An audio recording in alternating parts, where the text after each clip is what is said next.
Madeleine.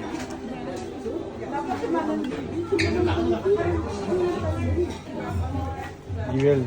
This coming Friday pa si Reggie. Saturday. Negi. Ako si Pipit. Ako po si Jewel Johnson. At nandito kami ngayon, of course, napakasarap ng food nila, lalo-lalo na yung minuto. I love it.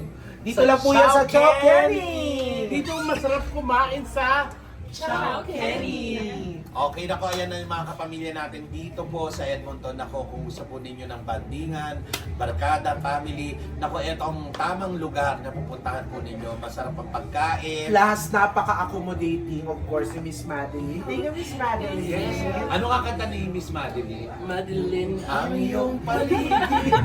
Joke lang. So, ayan mga kapamilya, pupunta na kayo. Now na! At syempre gusto lang namin i-invite mga kapamilya, mga kapuso natin. May show Mga kami kapapet. sa Friday na po yan. Sa Gato Jewel, Yes, dito po sa Edmonton.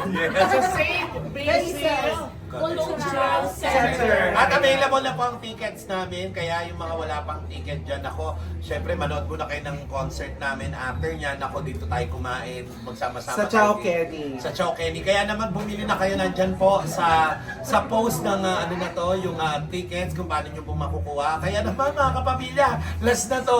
Eto na yon. Salamat po! At salamat din, pahabol na pasalamat sa Rogie. Thank you, Rogie. At gusto kong pasalamat sa ating producer dito sa Edmonton, kay Ma'am Malu, kay Ma'am Madeline, tsaka kay Ma'am Mary Jo.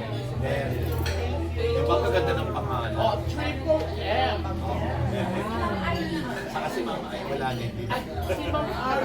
Hindi nakahabol, wala na sa'yo. Pero kaya ka. Kasi hindi letter M. Dapat Marley. Blue, ano ang first name niya? Blue. Blue Marley.